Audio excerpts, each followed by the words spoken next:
बाबा बाबा सॉरी, मला इथे पोचायला उशीर झाला. म्हणजे मला माहितीये मी चुकले. मला इथे पोचायला उशीर का झाला याची आता कारण सांगत बसण्यात काही अर्थ नाहीये. कल्पना आहे मला, माझ्यामुळे कंपनीचं खूप मोठं नुकसान झालंय हेही मान्य. पण जमलं तर मला माफ करा please. Mr Banahatti,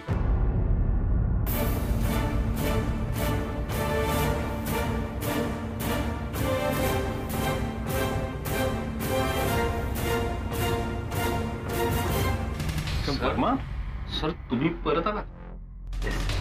Mrs Radhika Banhatti. हो, राधिकाच आमची सीईओ आहे. हो. Nice to meet you Mrs Radhika.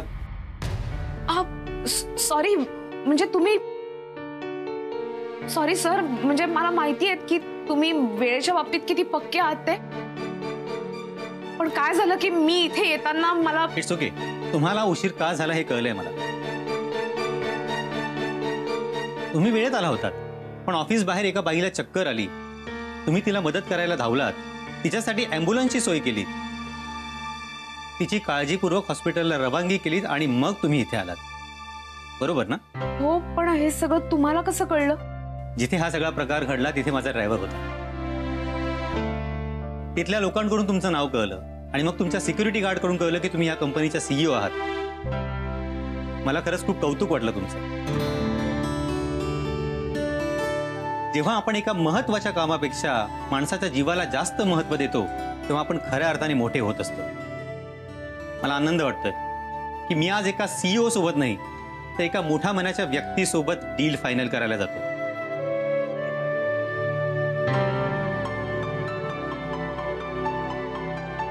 Mister Yashwant.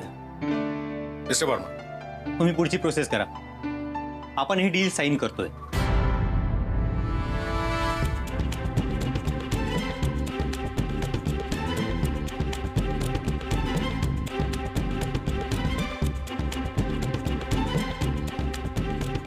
Please का.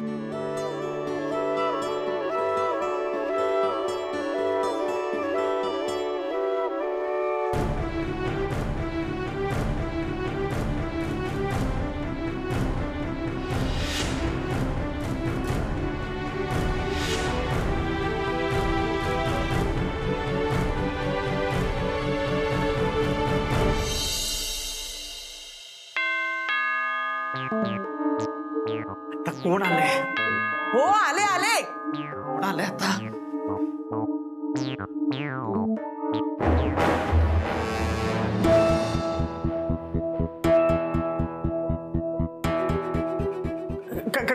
काय काम आहे? एक मिनिट. हॅलो हॅलो हॅलो, मला जाब विचारायला आले आहे. जाब? Excuse me. जाब विचारण्यासारखं मी सध्या काहीच केलेलं नाहीये. त्या पोट्याला खोटं बोलायला लावलं ना, राधिकाला फोन करायला लावला का नाही त्याचा बर्थडे आहे म्हणून? कोण पोट्टा आणि मी का त्याला फोन करायला सांगणार? उगाच येडा बनवून पेडा खाऊ नको बरं, मी तुला चांगली ओळखते. हे बघा ऑरेंज आंटी, तुम्ही म्हणता तसं आम्ही काही केलेलं नाहीये. Okay, we swear. एक मिनिट, मी राधिकाला त्या मुलाला का फोन करायला सांगेन? त्यात माझा काय फायदा आहे? हो की नाही शानू बेबी? दुसऱ्या कोणाचं किती नुकसान होऊ दे, त्यामध्ये तुमचा फायदा कसा होते हेच तुम्ही पाहत असता का नाही? त्या पोट्याला फोन करायला लावला तुम्ही राधिकाला, मग राधिका इथं येईल, मग तिचा वेळ वाया जाईल, मग त्या कुठलीच कामं वेळेवर होणार नाही. हे सगळे उद्देश डोक्यामध्ये ठेवून तुम्ही असं केलं होतं का नाही? ओ माय गॉड, इतका विचार आम्ही कधीच केला नाही हो. हे बघा ऑरेंज आंटी, मला ज्या वेळेला जे वाटतं ना ते करून मी मोकळी होते. ओके, हे पा, तुमची ही सगळी नाटकं करून झाली असतील तर तुम्हाला शेवटचं बजावून सांगते बरं, तुम्ही का केलं आहे आणि का नाही केलं आहे ते लगोलग आता बाहेर येईलच.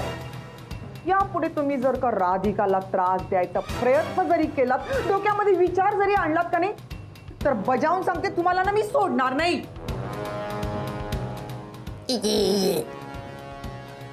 वाचले शनू बेबी.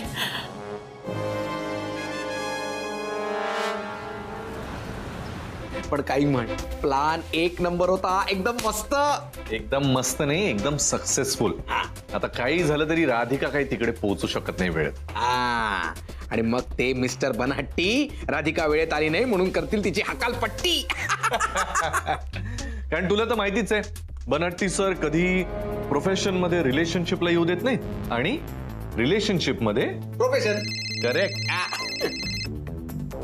वा वा वा किड्या, आता तुला गुड न्यूज देतो की नाही बघ. भाई तुझा कॉन्फिडन्स म्हणजे ना एकदम हॅट्स ऑफ. Okay okay. हा माया बोल, काय गुड न्यूज आहे? गुड न्यूज कसली, बॅड न्यूज आहे. काय झालं? येस मिस्टर गुरुनाथ सुभेदार, तुझा प्लॅन फ्लॉप झालाय. माया कसं शक्य आहे? राधिका पोहोचूच शकत नाही ना. नाही, मला सुद्धा हेच वाटत होतं ना, पण नाही, पोचला मॅडम वेळेवर. अरे इनफॅक्ट तिथं पोचली सुद्धा नव्हती. तुम्ही वेळेत आला होतात, पण ऑफिस बाहेर एका बाईला चक्कर आली. तुम्ही तिला मदत करायला धावलात, तिच्यासाठी ॲम्ब्युलन्सची सोय केली.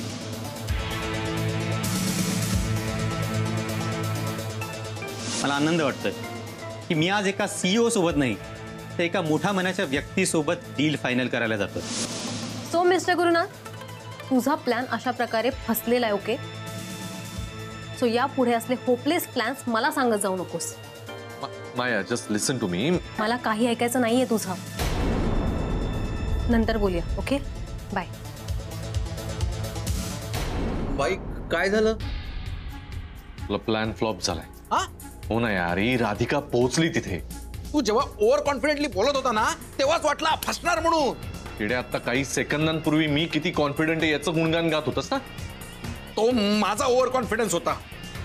मला कळतच नाहीये, एवढं सगळं नीट असताना ही राधिका पोहोचली कशी? आधी जाऊन या मायाला मनवावं लागेल, ती जाम चिडली. पण ही राधिका पोहोचली कशी? आता मला काय माहित कशी पोचली. ए सॉसन रे. नाही मम्मा. शालू बेबी प्लीज प्लीज प्लीज, परत परत तेच तेच तेच तेच बोलू नको. मी काय तेच बोलले.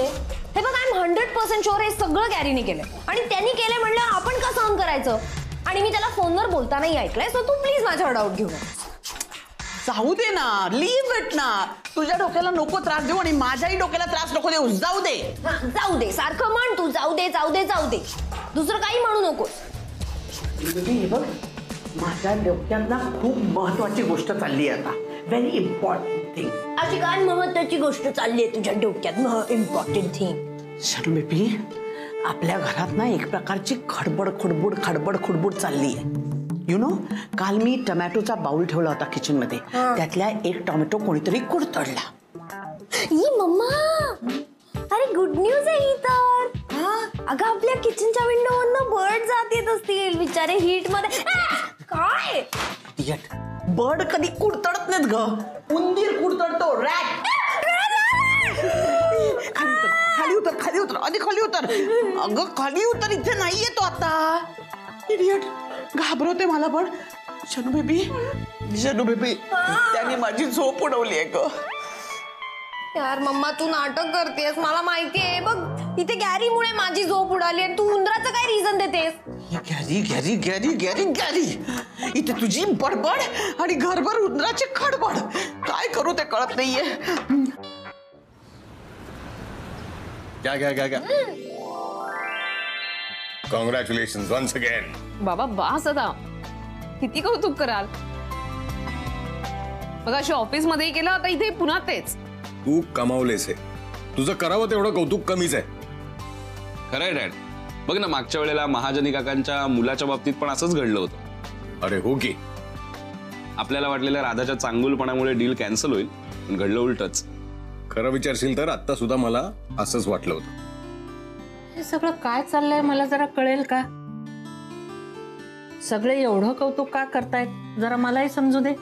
तुला आठवतंय का, आपण नाश्त्याला बसलेलो असताना एक महत्वाचा फोन आला होता मला मायाचा. त्याच्यानंतर तुला हेही कळलं की राधिकाला आता ऑफिसमध्ये वेळेवर पोहोचणं गरजेचं आहे. आता ऐक काय झालं. तुम्ही वेळेत आला होतात, पण ऑफिस बाहेर एका बाईला चक्कर आली. तुम्ही तिला मदत करायला धावलात, तिच्यासाठी ॲम्ब्युलन्सची सोय केली. जेव्हा आपण एका महत्वाच्या कामापेक्षा माणसाच्या जीवाला जास्त महत्व देतो तेव्हा आपण खऱ्या अर्थाने मोठे होत असतो. आणि अखेरीस ते डील फायनल झालं. राधिका, एवढं काय काय तुझ्या बाबतीत घडलं आणि मला काहीच माहिती नाही, आणि मी तुझं कौतुक करायचं नाही म्हणजे मग काय, याला काय अर्थ नाही. हा, सो हार्टिएस्ट कॉंग्रॅच्युलेशन्स. भरवा भरवा भरवा. थँक्यू. आणि आई, खरं तर मी एवढं काही केलं नाहीये. ते माणुसकीच्या नात्यानं मला जेवढं शक्य होतं तेवढंच केलंय मी, फार काही नाही. पण डॅड, तुला म्हणजे आता पटतंय का हे की प्रत्येक वेळेला प्रॅक्टिकली विचार करून चालत नाही, इमोशनली विचार केलेला सुद्धा चालतो, म्हणजे त्याचाही कधी कधी फायदा होऊ शकतो. हे पटतंय का आता? गुलाबजाम मिळेल का? अजिबात काही बोलू नकोस. माया तू ऐकून तरी घे ना. Do remember your words Gurunath? काहीही झालं तरी राधिका ऑफिसला वेळेत पोहोचू शकणार नाही असं म्हणाला होतास. काय झालं आता का गप्प आहेस? बोल ना. माया, हे बघ, प्लॅन पूर्णपणे अनसक्सेसफुल झाला असंही नाही म्हणता येणार ना. राधिकाला पोचायला उशीरच झाला होता, म्हणजे प्लॅन सक्सेसफुलच होता.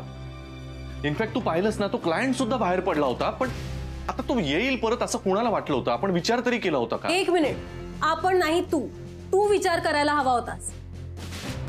एवढा कॉन्फिडेंट होतास ना स्वतःच्या प्लॅनिंग बद्दल, मग असंही काही घडू शकतं याचा विचार का नाही केलास तू? माया, तू प्लीज शांत हो. ठीक आहे ना, एक प्लॅन नाही एवढा सक्सेसफुल झाला, वर्क नाही झाला तरी that is not the end of the world. माझ्याकडे दुसरा प्लॅन आहे. अजिबात गरज नाहीये. मला तुझ्या कुठल्याच प्लॅन मध्ये अजिबात इंटरेस्ट नाही आता. ओके, झालं तेवढं पुरे. माया,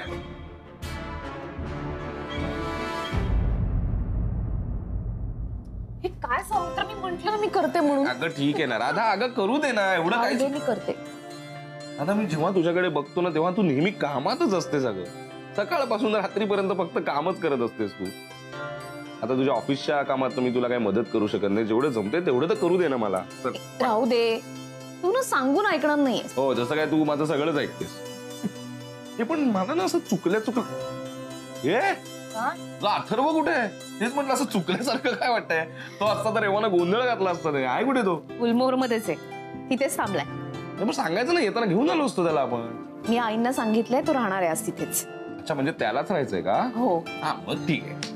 बरं, बर्थडे कसा झाला त्याच्या मित्राचा? तेच तुला सांगायचंय. काय ना, काय झालं? गुलमोहर मध्ये कोणाचाही वाढदिवस नव्हता.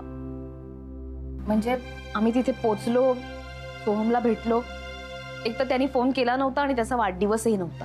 पण माझ्या समोर तुला फोन आला होता ना कोणाचा तरी. बरोबर आहे, पण हॅपी बर्थडे. माझा बर्थडे नाही आज. अरे तू फोन केला होतास ना मला. नाही, मी नाही केला फोन. दादा चला निघूया. मॅडम, गाडीची चार टायर पंक्चर आहेत. काय? इथे माझी पर्स होती आणि माझा मोबाईल पण. तुमचं लक्ष नको का? माझी पर्स सोड. ए थांब, सोड. आता काहीतरी प्रॉब्लेम आहे. असं नाही होणार, काही कोणीतरी मुद्दाम करत आहे. मलाही तेच वाटतंय की कोणीतरी हे सगळं मुद्दाम करतंय. पण हे असं माझ्या बाबतीत कोण का करेल? हे शोधायला लागेल आपल्याला, पण हे कोणीतरी मुद्दाम करते एवढं नक्की.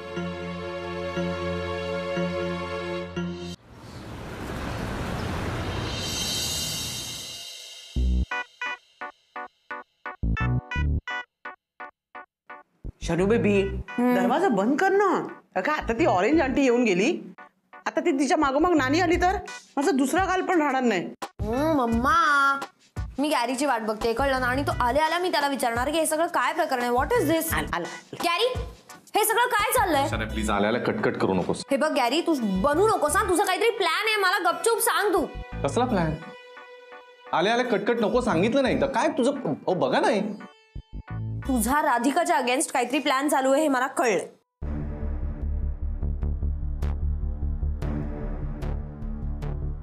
शनाया, तू काय बोलतेस ना मला काही कळत नाहीये, त्यामुळे प्लीज गप्प बस, कटकट नको करूस प्लीज. मम्मा यार, तू तर म्हणली होती हा आल्या खरं सगळं सांगेल म्हणून. आता काहीच बोलत नाहीये. He is not saying anything. जा बाई बापू. ह्याच्या आधी राधिकाच्या अगेन्स्ट काहीही प्लॅन केला तर तुम्ही आधी सगळ्यात आधी मला सांगायचं. मला सांगायचे. मग आजच असं काय झालं की तुम्ही त्या अथर्वच्या फ्रेंडचा बर्थडे सांगितलं आणि राधिकाला इथे यायला भाग पाडलं? म्हणजे काय झालं? खरं आहे ना? हा खरं. नाही फे वंडरिंग की आम्हाला कसं कळलं तर सांगते. ऑरेंज आंटीनी घरी येऊन तमाशा केलाय ओके, आणि माझ्यावर आणि मम्मावर डाऊट घेतला. हे बघा तुम्ही काय बोलताय ना मला काहीही कळत नाहीये, आणि हे जे काही बोलताय तुम्ही हे मी केलेलं नाहीये. ओके बघ मी म्हटलं होतं ना त्यांनी काही केलंच नाहीये, मग कशाला कबूल करतील ते? हा त्यांनी केलं असतं तर पटकन कबूल केलं असतं. हो की रे? मम्मा तू तर राहूच दे, कळलं ना? तू आधी असं प्रिटेंड करतेस की तू माझ्या साईडने बोलतेस आणि नंतर इव्हेंच्युअली गॅरीची साईड घेतेस. हे बघा तुम्हाला काय समजायचं ते समजा. मी जातोय. बघितलंस ते ठामपणे बोलले, तुम्हाला काय समजायचं ते समजा, मी चाललो. दॅट मीन्स की त्यांनी काही केलंच नाहीये. What say? नो, मी तुला प्रूव्ह करून दाखवेन की हे सगळं गॅरीने केलंय. दॅट रिमाइंड्स मी, ऑरेंज आंटीवरनं आठवलं, गॅरीला ग्रेप्स आवडतात, हातातून कसे घेऊन गेले. जावई बापू ग्रेप्स.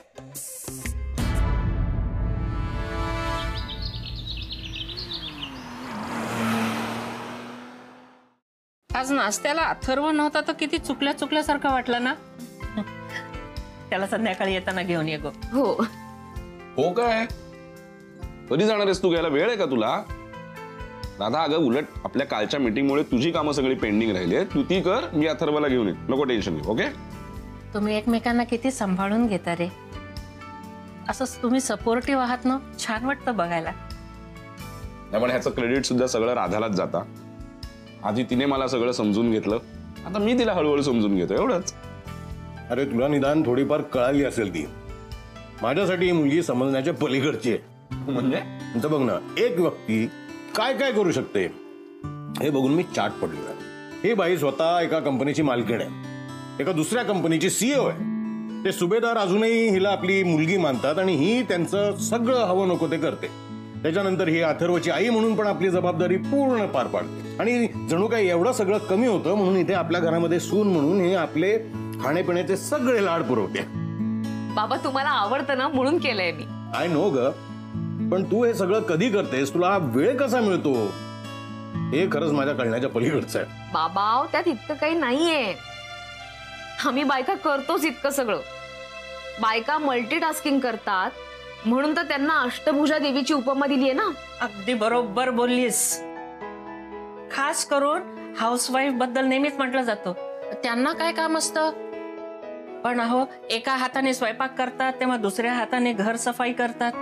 एका बाजूला नवऱ्याच्या ऑफिसची तयारी करून देतात तर मुलांचा अभ्यास घेऊन त्यांना शाळेतही सोडायला बघतात. हे सगळं करून सगळे सण समारंभ पाहुणा रावळा आला गेला सगळ्यांचं सगळं करतात, हसत मुखानं करतात. आणि मग हे म्हणतात काय, हाऊसवाईफ तर आहे, त्यांना काय कामं असतात. बापरे बसू अगं, केवढं बोलतेस. नाही, आणि नुसतं बोलत नाहीये, आपण पुरुष होत ना त्यामुळे ऐकवते ती आपल्याला. अरे थोडा वेळ मला खरंच वाटलं की आपण काही करतच नाही. हो ना, आपण फक्त इथे बसून खातोय. हे असं काही माझं म्हणणं नाही हा, बिलकुलच नाही. काय संसार म्हटल्यानंतर स्त्री पुरुष दोघांनी हातभार लावलाच पाहिजे. आता मी एवढी सगळी कामं करते कारण माझ्या पाठीशी सौमित्र खंबीरपणे उभा आहे म्हणून. त्यामुळे अर्थातच तू जसं माझं कौतुक करतोस ना तसं मीही तुझं कौतुक करते. याचं सगळं क्रेडिट खरं तर तुला आहे. आणि त्याचा बाप म्हणून थोडंफार क्रेडिट. अरे तू तर सध्या माणसात आलायस, चक्क आधेमध्ये विनोद वगैरे करतोस. पण याचं क्रेडिट मात्र राधाला जातं. जात असेल. एका गोष्टीचं क्रेडिट मात्र मी कोणाही बरोबर शेअर न करता एकटा गिळंकृत करत. कोणतं ते तरी कळू देत. सोपं आहे. मी अत्यंत योग्य वेळी अत्यंत योग्य माणसाला माझ्या कंपनीचे सीईओ केलेलं आहे.